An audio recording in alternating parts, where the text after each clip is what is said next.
Can trauma lead to addiction?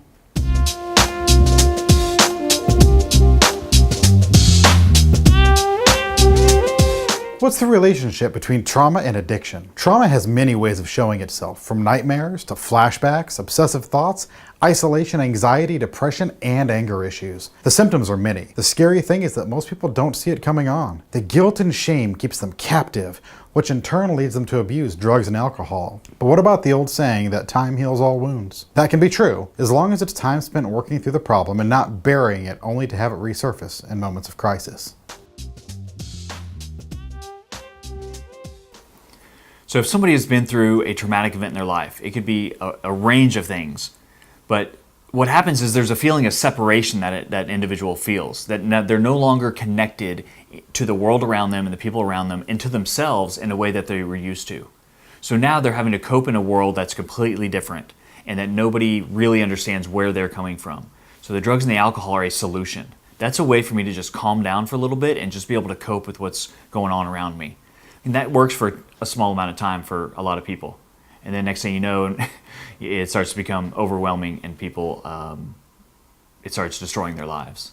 It's not uncommon at all to have somebody in my office come in and say, I never drank before this. I really wasn't a drinker, or I didn't use a lot of cannabis, and now it's the only thing that works for me. It's a form of self-medication, and even a sick elephant knows what root to chew on to make themselves feel better. So it's a failed effort at trying to eradicate the symptoms, in my experience.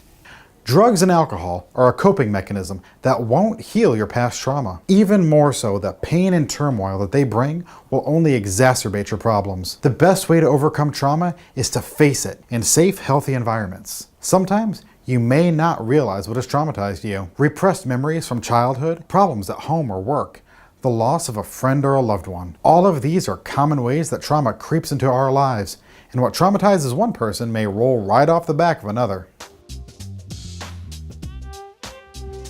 A trauma victim, somebody traumatized from early childhood, doesn't even know what a normal life is. So I have to teach them the basics of how this traumatic event has kind of really interfered with all three aspects of mind, body, spirit. They have to actually relearn what is normal. The difference between somebody addressing their trauma and not addressing their trauma is literally the difference between life and death. Maybe not physical death, but definitely mentally, emotionally, and spiritually. It sets you on a whole different path. And I can say this from personal experience that my brother and I, we both experienced different kinds of trauma growing up.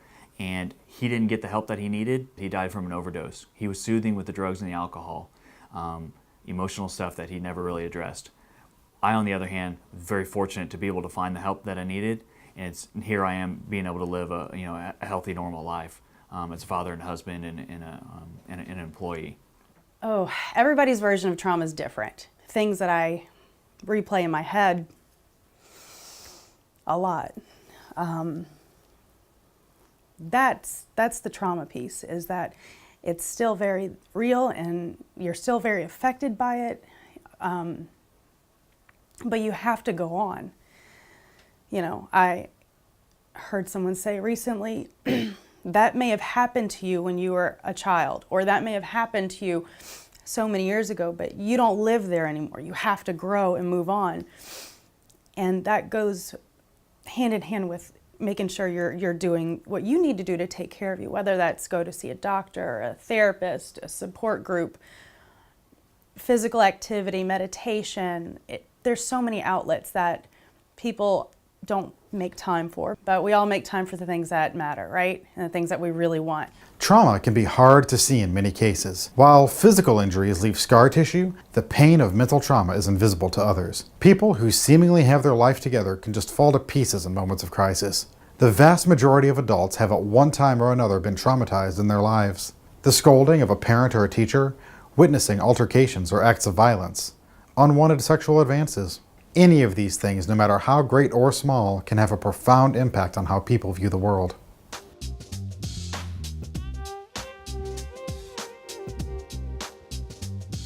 About 70% of people will experience at least one traumatic event. That is something that is distinctly dysregulating. However, of those people, about 20% of them will develop a problem that persists. The other thing that's probably relevant to that is that it's very subjective. So what is traumatic for me and what is traumatic for you may be very different. Similarly, at different ages and stages of our lives, things can be traumatic when we're very young that we can absorb and regulate when we're older, and vice versa. I think anyone who is resorting to drugs or alcohol, not only drugs and alcohol, gambling, sexualized behaviors, addictions to the internet, any form of addiction doesn't feel too good about themselves. It's almost a very simple philosophy. The better you feel about yourself, the less likely you are to want to numb yourself. And all these unhealthy ways, and I'll say it again, I call them unhealthy grounds, are ways to numb yourself. Well, from what? From the symptoms that are presenting. Well, why are symptoms presenting? Because of unresolved stuff in your life, the way you're processing the events in your life. Many times, trauma and addiction can be closely linked. The best way for people suffering from unresolved trauma to begin healing is to ground themselves using healthy alternatives, seeking help from loved ones and professionals to work through the pain in safe environments. Things like group meetings and one-on-one therapy can help people talk through the pain and find ways to heal. In moments of distress, learning to ground yourself through healthy activities like exercise, prayer, and meditation, or by expressing thoughts and feelings through creative outlets like drawing, journaling, making music, or even hosting your own show on the internet. No matter what your path, be it physical, spiritual, or creative, the important thing is to use those healthy devices instead of using drugs and alcohol. First and foremost, they have to learn to take that unhealthy ground and we transfer it to a healthy ground. What would be a healthy ground? Animals, exercise, spiritual, arts, hobbies, crafts. So now when they do feel these symptoms that trigger them to go and use, instead we want to replace that with a healthier way to get them through this period when their memory and they're reliving these past traumatic events. That alone to accomplish takes time, and it takes a kind of teaching them to rethink and reprocess how they've been dealing with these events and these memories and their current situation at home. If I have a bad day or if I'm remembering something and it's really raw and it feels really awful to me, instead of letting the awful feeling own me, I acknowledge it and I go, okay, it's like kind of walking in the woods and you see a snake.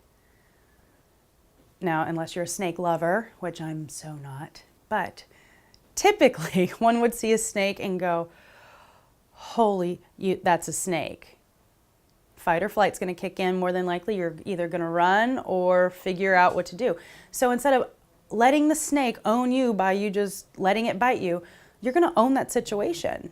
So I own that awful feeling and I go, okay, this is just a temporary feeling. Am I still being molested? No. Is my brother dying right this second? No. Is it happening right here, right now? No. Why am I feeling this? Maybe it's because there's still things that you have to work through. And instead of letting the feeling own you and you just melt down and, oh, life is terrible, oh my God, and let it turn into something, knowing that it's okay to feel that emotion, but only allotted a couple of seconds, as opposed to days, weeks, months, years.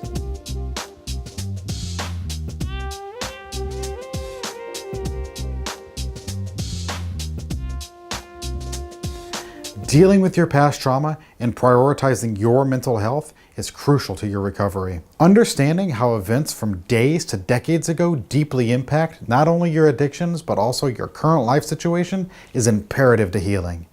You are not alone in this pain. There is a path to understanding, inner peace, and resolution. Remember, recovery is a journey, and that journey begins with the first step. If you or a loved one is struggling with addiction, we're here to help. Give us a call at 888-216-4032. For new episodes of Around the Turn, make sure to hit subscribe below.